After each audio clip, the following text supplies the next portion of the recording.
So I'll be talking today about shopping, which is something I do a lot of research on. I'll be dealing with multiple emotions. We can think about the extent to which they are mixed or not as we go.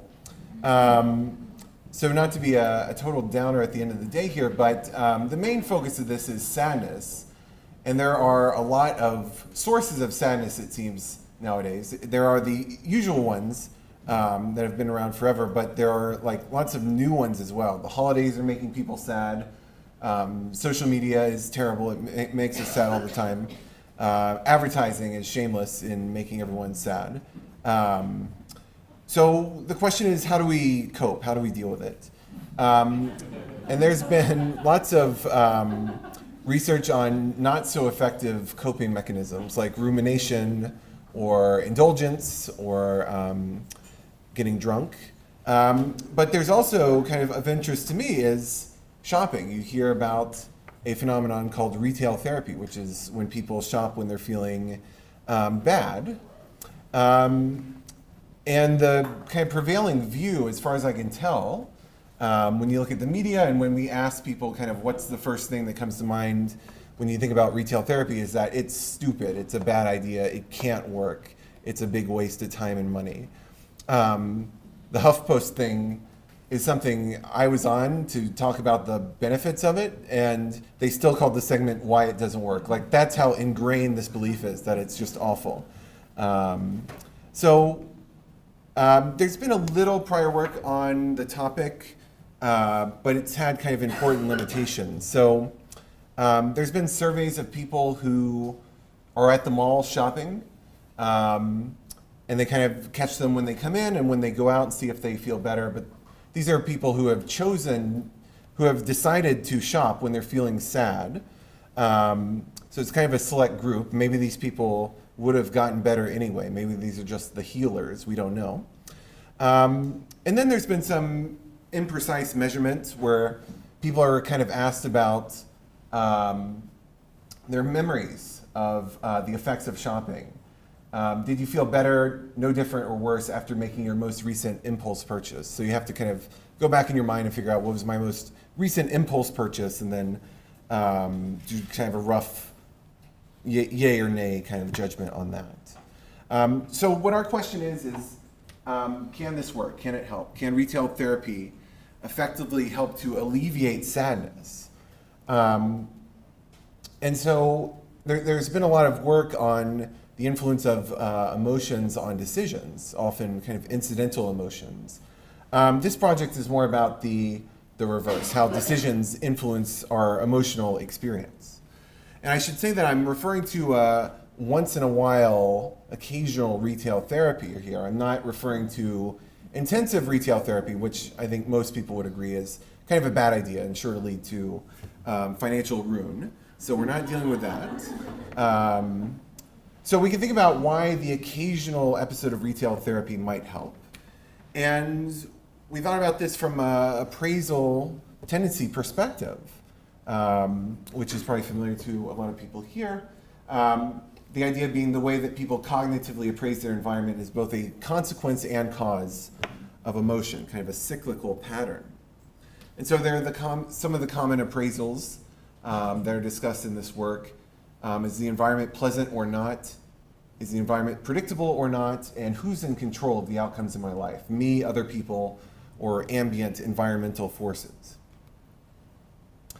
And the research, the prior work suggests that sadness, more than any other emotion, causes people to view outcomes as governed by ambient, external, uncontrollable forces.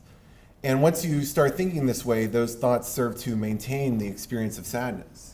And so we thought, well, maybe we can break that cycle. Maybe we can restore people's sense of control and kind of cure the sadness that brought about those thoughts in the first place. And we thought that shopping was kind of a nice way to restore control, because shopping is all about choice. So you're choosing where to shop, whether or not to buy, what to buy, when to stop, all kinds of choices. And they're generally pleasant choices. And in other contexts, choices appear to enhance one's sense of personal control.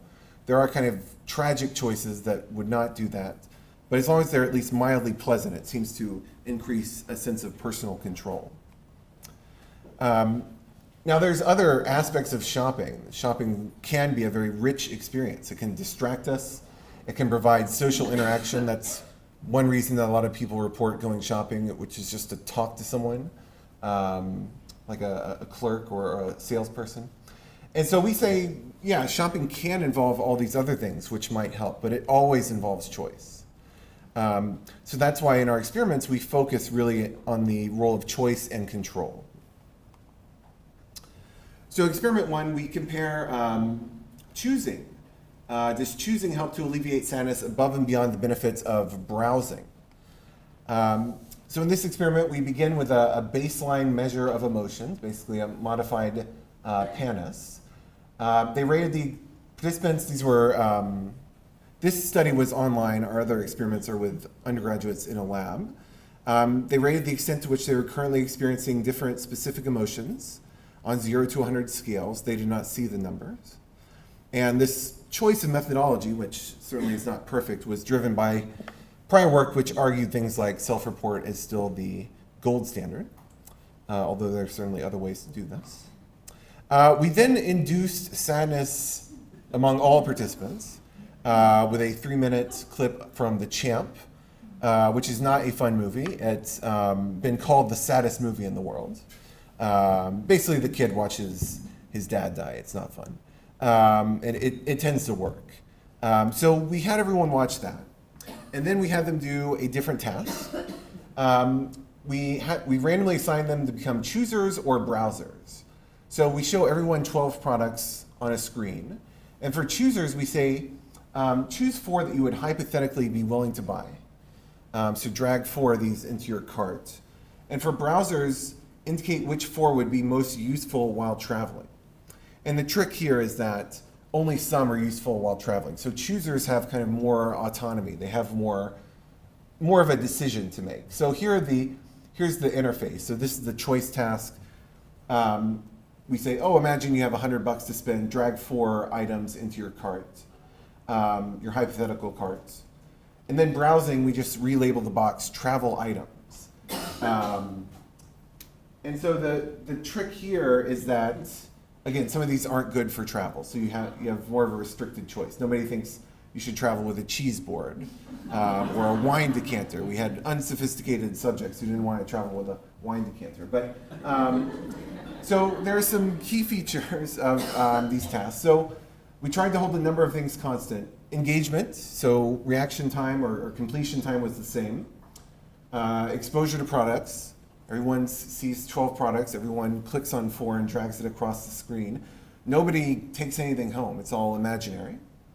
But the tasks presumably differ in their ability to restore a sense of personal control over one's environment. So here's that distribution of choices between browsers and choosers. And we see, as we thought, significantly greater variance among choosers because, again, there's just some things that the browsers aren't choosing or aren't indicating as travel items. The choosers have more to think about here. They can exercise or illustrate their own personal feelings. We also ran a pretest where people did both, and we said, where did you feel more control? And of course, most people said when they were choosing. Everyone else was same. Nobody said, I felt more control when browsing. And so the experiment concluded with a measure of current emotions, and then we look at the difference for sadness. And so we look at final minus baseline. So everyone, on average, is sadder than when they came in. So they had to endure the champ. That was bad. But the choosers seem to heal up faster than the browsers. And I should say, in the spirit of this conference, in full disclosure, in this study, we found the same pattern for happiness. In other studies, we did not. We always find the sadness difference. In this study, we found the same pattern for happiness. The choosers were happier, but in other studies, we did not. So in experiment 2, we tried to look at, is this just generally feeling better, or is it specific to sadness? So we also extended this to thinking about anger, and whether this might help with something like anger. And so again, we turn to the appraisal tendency literature, which argues that Anger is also kind of a low control emotion, but the source of control is often other people. My spouse is mean to me, the boss is mean to me, the dog bit me. There's just some other kind of living force that bothers you. It's unlike sadness, which is more about hurricanes and disease and truly uncontrollable ambient forces. So we thought that shopping might not help with anger. Shopping might not help you restore a sense of control over other people, other living things. It might not help you think that they're not unduly influential. So what we do in experiment 2, again, we begin with a PANIS, baseline measure of specific emotions. And then we randomly assign people to watch different movies. Again, the CHAMP, we always use the CHAMP. For anger, we used a movie, a clip from Cry Freedom, where this mean force is kind of gunning down basically innocent protesters.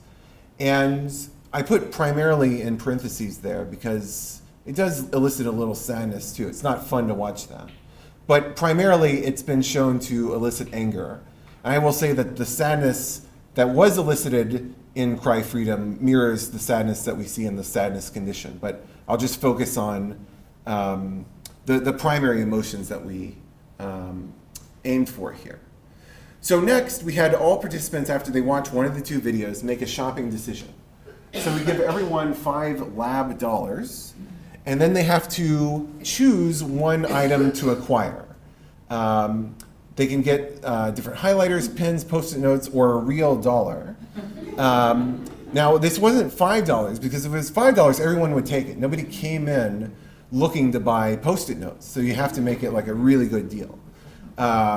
So they had to make a choice of what to acquire. And then we added another wrinkle here, a control manipulation that we embedded in the shopping task. They chose one of those 4 things, and then we told them, okay, now the computer is going to generate a random number. If it's even, you'll just get whatever you chose. If it's odd, we're going to electronically throw your choice in the garbage and randomly select one of these 4 on your behalf. And the trick here is that the computer is just going to choose whatever you chose for yourself, but it's not going to feel like you chose it. So just to illustrate, imagine you buy the pen set, we pull the random number, good news, it's even, you just get the pen set. But if it's odd, we throw away your choice, we draw another random number, and just incidentally you got the pen set. So you always get what you chose. But in some cases, you feel like you had more control over that process. Then we conclude with a measure of current emotions, and then at the end they give us their $5 and we give them whatever they chose. So we see that, so sadness here, we have high external control. That's when there were kind of 2 random numbers being drawn versus low external control. And again, we see that the CHAMP, the movie, left a mark in the high external control condition. And then sadness is actually below baseline in the low external control. So sadness is sensitive to that difference in high versus low external control.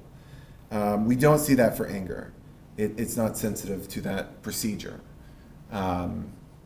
So that's some initial evidence that this might not work so well for anger. We tried this again. This is actually taking a step back from shopping and just looking at the relationships between control, restoration, sadness, and anger in a more basic way. So in experiment 3, we measured emotions as before, both a baseline and a final measure. We randomly assigned them to watch the CHAMP or a different anger clip from a movie called Bodyguard. It's somebody's getting bullied, and it tends to make people angry. And then we randomly assigned people to recall an instance in which external forces had either high or low control over an important situation.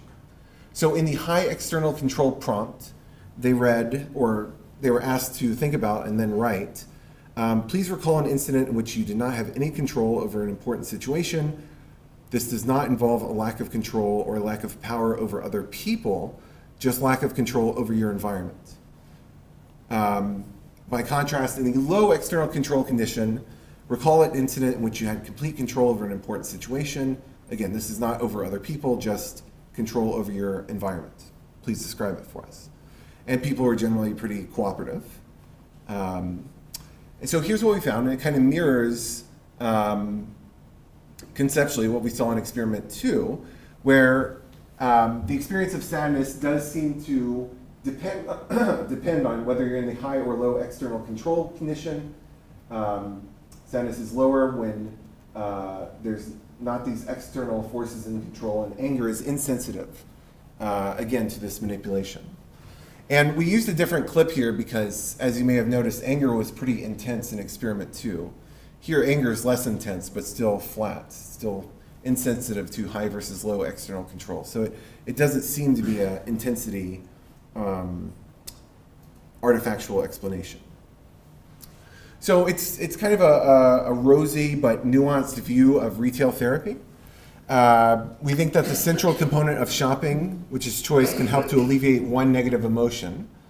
We think that shopping can boost a sense of personal control, which in turn helps to alleviate sadness. Doesn't appear to help anger, to help alleviate anger. It's possible that certain kinds of shopping might, like maybe if you defeat other people in an eBay auction, maybe that's the way to solve that problem. So should retail therapy be more common? So there's a lot of stigma, as I noted earlier, surrounding it, but it's possible that sad people who would benefit from it are avoiding it because they hear it's so ineffective and silly. And so it's possible that both consumers and retailers might benefit if it were not so stigmatized. But of course, if you do it all the time, that's not so great either. So that could lead to debt and jeopardize the control you were trying to restore.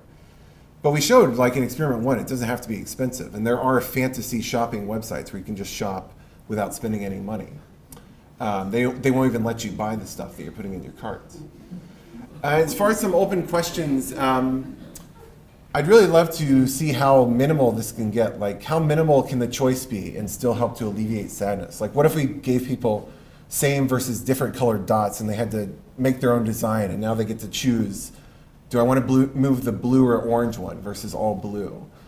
How simple and inexpensive could it be? And we can also think about who's likely to go out and benefit from this in the first place. So there's been some recent work looking at depressed versus non-depressed people, and depressed people tend to choose, if you give them a choice between sad versus neutral versus happy stimuli, they want the sad stuff. They want to be exposed to the sad stuff. So it's possible that the people who need this the most won't go out and pursue it. So that's it. Thank you, and I'll take any questions.